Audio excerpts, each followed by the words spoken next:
یہ بات قابل غور ہے کہ نبی کی اونٹنی کو ذبح کرنے پر اللہ نے پوری بستی کو تہس نہس فرما دیا، تو جن لوگوں نے نبی کی آل و اولاد کو شہید کیا ہو ان کا کیا انجام ہوگا؟ قدار بن سالف سرخ رنگ کا بھوری آنکھوں والا چھوٹے قد کا بدبخت شخص کون تھا؟ اور قوم سمود پر جو زلزلے کا عذاب آیا اس کی شدت کیا تھی؟ 1,40,000 یزیدی قتل کیسے ہوئے؟ کیا سچ میں عذاب کی زمین منحوس ہوتی ہے؟ یہ سب جانیں گے ہم آج کی اس ویڈیو میں۔ میں ہوں سید صفدر اور آپ کو نئی بات چینل میں خوش آمدید۔ امید ہے آپ چینل نئی بات کو سبسکرائب اور ویڈیو کو لائک کر چکے ہوں گے۔ اگر فیس بک پر دیکھ رہے ہیں تو نئی بات چینل کو فالو کرنا مت بھولیے گا۔ پہلے تو یہ جان لیجئے کہ حضرت صالح علیہ السلام ہیں کون؟ یہ حضرت آدم علیہ السلام کے بعد چھٹے نمبر پر آتے ہیں۔ جیسا کہ آپ اسکرین پر دیکھ رہے ہیں، حضرت آدم کے بعد حضرت ادریس، یا حضرت آدم کے بعد حضرت شیث علیہ السلام، پھر حضرت ادریس علیہ السلام، پھر حضرت نوح، اور حضرت نوح کے بیٹے سام کے یہ بیٹے ہیں، یعنی حضرت نوح علیہ السلام ان کے دادا ہوئے اور حضرت ہود علیہ السلام ان کے بھائی ہیں۔ اب آپ کو ان کی عظمت کا اندازہ ہو گیا ہوگا۔ چلیے اب واقعے کی طرف آتے ہیں۔ آپ قوم سمود کی طرف نبی بنا کر بھیجے گئے۔ آپ نے جب قوم سمود کو خدا کا فرمان سنا کر ایمان کی دعوت دی تو سرکش قوم نے آپ سے یہ معجزہ طلب کیا کہ آپ اس پہاڑ کی چٹان سے ایک گابن اونٹنی نکالیے جو خوب فربا اور ہر قسم کے عیوب و نقائص سے پاک ہو۔ چنانچہ آپ نے چٹان کی طرف اشارہ فرمایا تو وہ فوراً ہی پھٹ گئی اور اس میں سے ایک نہایت ہی خوبصورت و تندرست اور خوب بلند قامت اونٹنی نکل پڑی جو گابن تھی، اور نکل کر اس نے ایک بچہ بھی جنا اور یہ اپنے بچے کے ساتھ میدانوں میں چرتی پھرتی رہی۔ اس بستی میں ایک ہی تالاب تھا جس میں پہاڑوں کے چشموں سے پانی گر کر جمع ہوتا تھا۔ آپ نے فرمایا کہ اے لوگو، دیکھو یہ معجزے کی اونٹنی ہے، ایک روز تمہارے تالاب کا سارا پانی یہ پی ڈالے گی اور ایک روز تم لوگ پینا۔ قوم نے اس کو مان لیا۔ پھر آپ نے قوم سمود کے سامنے یہ تقریر فرمائی کہ یا قوم اعبدوا اللہ ما لکم من الہ غیرہ قد جاءتکم بینۃ من ربکم ہذہ ناقۃ اللہ لکم آیۃ فذروها تأکل فی الارض اللہ ولا تمسوها بسوء فیأخذکم عذاب علیم۔ یہ پارہ نمبر 8 سورۃ اعراف کی آیت نمبر 73 ہے۔ ترجمہ کنز الایمان: اے میری قوم، اللہ کو پوجو، اس کے سوا تمہارا کوئی معبود نہیں۔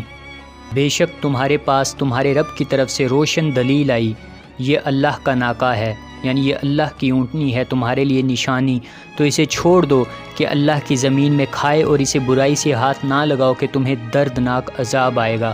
چند دن تو قوم سمود نے اس تکلیف کو برداشت کیا کہ ایک دن ان کا پانی اونٹنی پی جاتی تھی اور دوسرے دن ان کو یہ پانی پینا نصیب ہوتا تھا، اس لیے ان لوگوں نے طے کر لیا کہ اس اونٹنی کو قتل کر ڈالیں۔ قدار بن سالف، انہوں نے اس قوم میں قدار بن سالف جو سرخ رنگ کا بھوری آنکھوں والا اور پستہ قد آدمی تھا اور ایک زناکار عورت کا لڑکا تھا، ساری قوم کے حکم سے اس اونٹنی کو قتل کرنے کے لیے تیار ہو گیا۔ حضرت صالح علیہ السلام منع ہی کرتے رہے، لیکن قدار بن سالف نے پہلے تو اونٹنی کے چاروں پاؤں کو کاٹ ڈالا، پھر اس کو ذبح کر دیا اور انتہائی سرکشی کے ساتھ حضرت صالح علیہ السلام سے بیدبانہ گفتگو کرنے لگا۔ چنانچہ خداوند قدوس کا ارشاد ہے کہ فَعَقَرُوا النَّاقَةَ وَعَتَوْا عَنْ أَمْرِ رَبِّهِمْ وَقَالُوا يَا صَالِحُ ائْتِنَا بِمَا تَعِدُنَا إِن كُنتَ مِنَ الْمُرْسَلِينَ۔ یہ پارہ نمبر 8 سورۃ اعراف کی آیت نمبر 77 ہے۔ ترجمہ کنز الایمان: پس ناکہ کی کوچیں کاٹ دیں اور اپنے رب کے حکم سے سرکشی کی اور بولے اے صالح ہم پر لے آؤ جس کا تم وعدہ دے رہے ہو اگر تم رسول ہو۔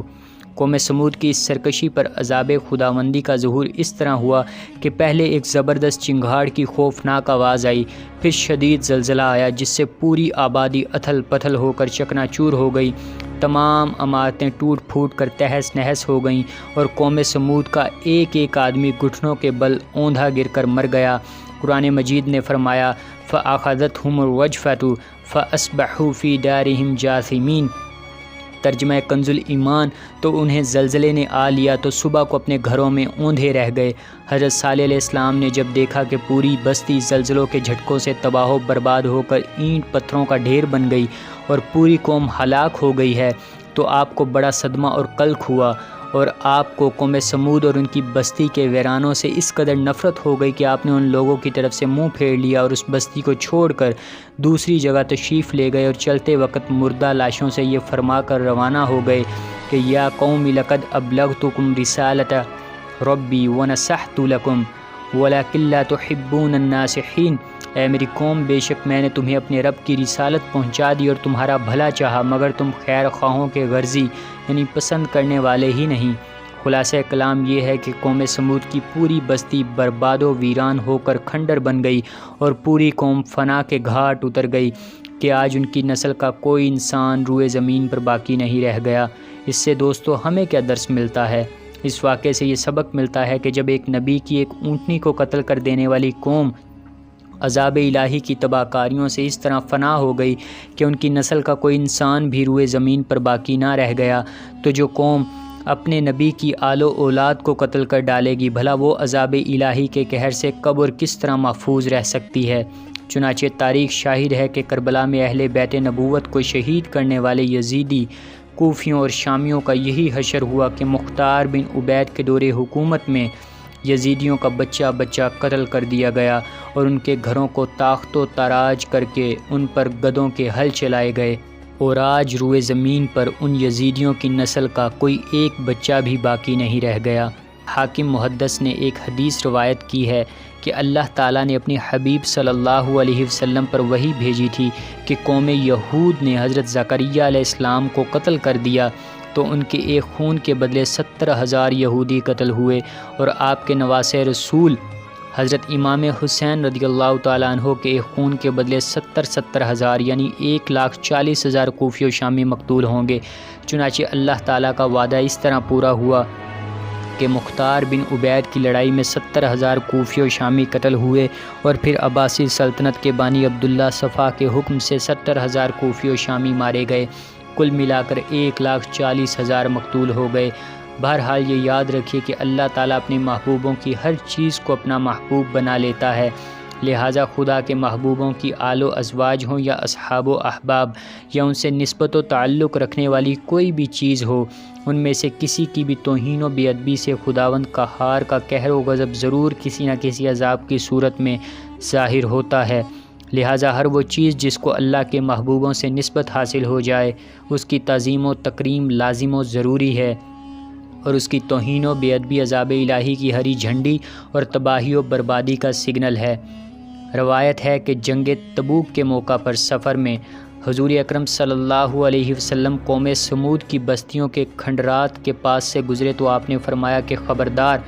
کوئی شخص اس گاؤں میں داخل نہ ہو اور نہ ہی اس گاؤں کے کنویں کا کوئی شخص پانی پیے، اور تم لوگ اس عذاب کی جگہ سے خوف الہی عز و جل میں ڈوب کر روتے ہوئے اور منہ ڈھانپتے ہوئے جلد سے جلد گزر جاؤ، کہیں ایسا نہ ہو کہ تم پر بھی عذاب اتر پڑے۔ امید ہے کہ اس قرآنی واقعے نے آپ کے سینوں کو گرمایا ہوگا۔ اگر آپ کو یہ ویڈیو پسند آئی ہے اور اگر آپ یہ ویڈیو یوٹیوب پر دیکھ رہے ہیں تو ہمارے چینل کو ضرور سبسکرائب کیجیے، اور اگر آپ یہ ویڈیو فیس بک پر دیکھ رہے ہیں تو ہمارے اس پیج کو نئی بات کو ضرور فالو کیجیے۔ ملتے ہیں اگلی ویڈیو میں، اللہ حافظ۔